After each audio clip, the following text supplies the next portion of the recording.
संजय चक्रवर्ती साहब, आपके साथ शुरुआत करती हूँ, क्योंकि पहले आप लोगों ने बंगाल में एनआरसी का बड़ा भय दिखाया, अब आपको दिक्कत है एसआईआर से, लेकिन मैं थोड़ा सा कंफ्यूज हूँ। एसआईआर को लेकर दिक्कत है टीएमसी को, ममता बनर्जी को, आप लोग नहीं चाहते कि एसआईआर की प्रक्रिया बंगाल में हो? सबसे पहले देशवासियों को मेरा नमस्कार। नमस्कार सर। मैं सिर्फ एक बात आपसे पूछना चाहता हूँ, क्या संविधान में कहीं पे एफआईआर का कोई जिक्र है? संवैधानिक संस्था के पास अधिकार है? नहीं नहीं, कहीं कहीं पे जिक्र है? संवैधानिक संस्था के पास इसका अधिकार है? नहीं है, हमको बता दीजिए। चुनाव आयोग के संवैधानिक पास संस्था के पास अगर इसका अधिकार नहीं रूल बुक होता में तो नहीं सुप्रीम है। कोर्ट इसे आगे बढ़ाने की इजाजत नहीं देता। सुप्रीम कोर्ट की मजबूरी है। सुप्रीम कोर्ट ने ये कहा कि संवैधानिक अधिकार है ये इस संवैधानिक संस्था जिसका नाम है इलेक्शन कमीशन, ये सुप्रीम कोर्ट ने कहा, और सुप्रीम कोर्ट की कोई मजबूरी नहीं हो सकती। संजय चक्रवर्ती, इलेक्शन कमीशन को सुप्रीम कोर्ट से ऊपर कर दिया गया है। किसने कर दिया? तो हम बता, आप बोलने तो दीजिए मैम, आप तो बोलने नहीं दे रही हैं। सर ये तो रैपिड फायर हो गया ना, बताते जाइए, मैं पूछती जाऊंगी। मैं अपनी एक एक बात को आपको क्लियर कर रहा हूँ। हाँ। 2023 में जिस समय 141 सांसदों को बाहर करके ये बिल लाया गया था, और उसके बाद जो है फिर सुप्रीम कोर्ट को बाहर करके एक कैबिनेट मिनिस्टर यानी कि अमित शाह जी को अंदर लाया गया था, तो वो तभी क्लियर हो गया था।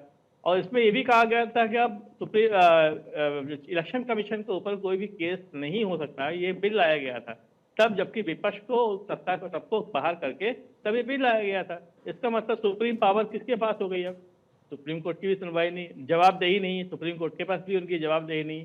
तो सुप्रीम कोर्ट केवल सलाह दे सकता है, सुप्रीम कोर्ट अब उनको कोई आदेश नहीं दे सकता। आदेश नहीं दे सकता तो इसका मतलब क्या हो गया?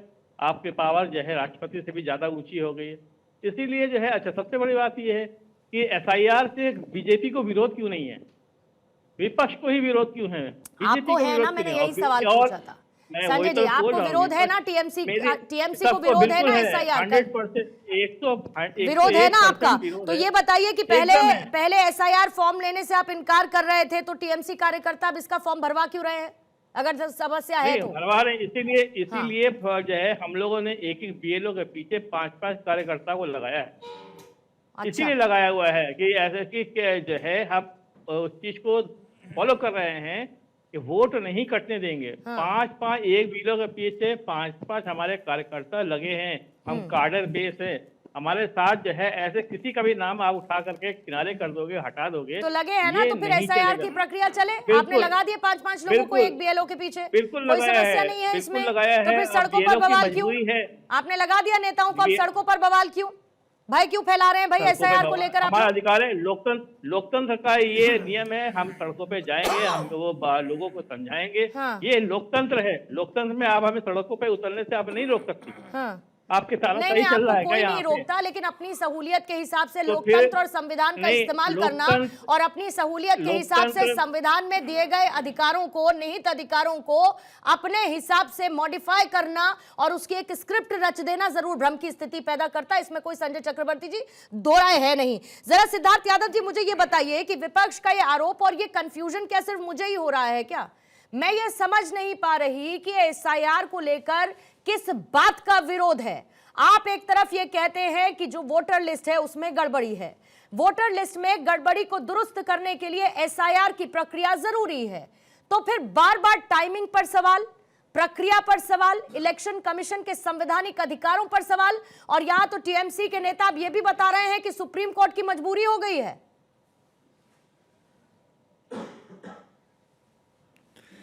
पूर्णिमा जी, मैं सुन रहा था टीएमसी के हमारे साथी को, और उन्होंने आपके शो पर पे कहा कि संविधान में कहाँ लिखा है, बार बार वो पूछ रहे थे। मैं तो संविधान का विद्यार्थी हूँ, पेशे से वकील हूँ। आर्टिकल 324 संविधान का उठा करके देख लीजिए। संविधान में स्पष्ट रूप से लिखा हुआ है कि इलेक्शन कमीशन, जो कि एक संवैधानिक संस्था है, चुनाव कराने के लिए वोटर लिस्ट की स्वच्छता करना, ये उनका कॉन्स्टिट्यूशनल मैंडेट है। जो व्यक्ति चुनावों में वोट कर रहा है वो देश का नागरिक हो, वो वहां का बाशिंदा हो, जो हमारे पीपल्स रिप्रेजेंटेशन एक्ट के हिसाब से वोटर लिस्ट बननी चाहिए, उस हिसाब से उसकी वोटर लिस्ट बने, और उस लिस्ट को रिवाइज करना ये इलेक्शन कमीशन का काम है। ये संविधान ने उनको काम दिया। पर ये कहानी आपको तो तब समझ में आएगी जब आप राजनीति से ऊपर उठ पाएंगे। दूसरी बात, सुप्रीम कोर्ट की मजबूरी बता रहे हैं आप। आप चीफ इलेक्शन कमिश्नर के अपॉइंटमेंट से उसको रेफरेंस दे रहे हैं। मैं हैरान हो जाता हूं पूर्णिमा जी जब मैं इन लोगों के तर्क सुनता हूं, क्योंकि हमारी सरकार आने से पहले इस देश के अंदर देश का इलेक्शन कमिश्नर डायरेक्टली प्रधानमंत्री अपॉइंट करते थे थ्रू द प्रेसिडेंट। कोई पैनल नहीं था, कोई सुप्रीम कोर्ट नहीं था, कोई चीफ जस्टिस नहीं था।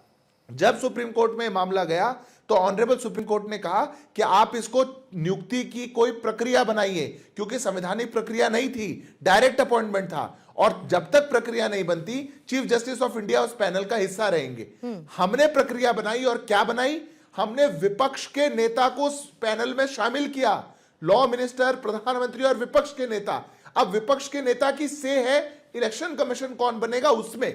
ये लोग तो इस बात को जनता से छुपाना चाहते हैं, क्योंकि मुद्दा कुछ और है। आज बंगाल हो, बिहार हो, कहीं भी देश के अंदर एक रट बना ली है विपक्ष ने कि हमें देश की संवैधानिक संस्थाओं को कमजोर करना है, हमें अपना झूठा प्रोपेगेंडा लोगों के बीच में भेजना है, और फिर झूठ फैला करके, भ्रम फैला करके, डर फैला करके राजनीति करनी है, और कुछ नहीं। आपने 5-5 आदमी बीएलओ पे लगा दिए तो किस बात की टेंशन? और पूर्णिमा जी, बीएलओ कौन है? ब्लॉक लेवल ऑफिसर्स जो बंगाल के अंदर एसआईआर करवाने लग रहे हैं, वो लोग राज्य सरकार के एम्प्लॉई हैं, वो वेस्ट बंगाल की टीएमसी की सरकार के एम्प्लॉई हैं। अरे उसके साथ मिलकर के प्रक्रिया होगी। आप कहते हैं कि लिस्ट में गड़बड़ी है, आप कहते हैं कि लोगों के 2-2 बार नाम है, आप कहते हैं कि मल्टीपल एड्रेसेस हैं, आप कहते हैं कि डबल ईपीआईसी नंबर है, और फिर कहते हैं एसआईआर मत करिए। वो चीज दुरुस्त कैसे होगी, दूर कैसे होगी? इस विरोधाभास को जनता समझती है, और इसीलिए बिहार के अंदर जब वोट चोरी का झूठा नारा लेकर के जनता के बीच में गए, जनता ने कैसी चपत इनके मुंह पे बिहार में लगाई है वो आपने और हमने देखा है। अब बिहार के बाद बारी बंगाल की है। इनको ममता जी और इनकी पूरी पार्टी को ये करने दीजिए, जनता चपत लगाएगी, संवैधानिक संस्थाओं का और संविधान का मजाक नहीं सहेगी। ठीक है, लेकिन इन अधिकारों में अगर एक्सेप्शंस आने लगे सिद्धार्थ यादव जी, तो उस पर भी सवाल बनता है। वो सवाल विपक्ष पूछ रहा है, लेकिन वो सवाल आपसे लेने से पहले और टीना करमवीर आपके पास आने से पहले जरा एक बार मैं मोहम्मद अमीन साहब के पास जाना चाहूंगी, क्योंकि वो बहुत लिमिटेड टाइम 5 मिनट के लिए हमारे साथ हैं। बस मैं इतना समझना चाहती हूँ अमीन साहब कि आपने बिहार में एसआईआर करवाया तो टाइमिंग पर सवाल उठा। अब उन राज्यों में जहां पर अगले साल चुनाव होने हैं वहां पर भी टाइमिंग पर सवाल उठने लगा है। बिहार में 65 लाख या जितने भी लाख वोटर आपने काट दिए, आपने ट्रांसपेरेंसी के नाम पर कि भाई वोटर लिस्ट जो है वो ट्रांसपेरेंट होनी चाहिए, पारदर्शी होनी चाहिए, लेकिन कन्विंसिंग नहीं नजर आती। और कन्विंसिंग नहीं नजर आती, इसीलिए ये मुद्दा बाकी राज्यों में भी उठेगा जहां जहां पर चुनाव होने हैं। तो इलेक्शन कमीशन कैसे इसे लेकर जाएगा?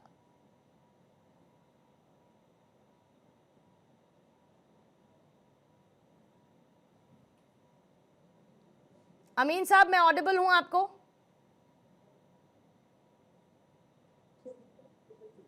ओके, अमीन साहब का एक बार ऑडियो चेक करेंगे। सिद्धार्थ, मैं काउंटर क्वेश्चन आपसे ले लेती हूँ। टीना जी, फिर मैं आपके पास आती हूँ।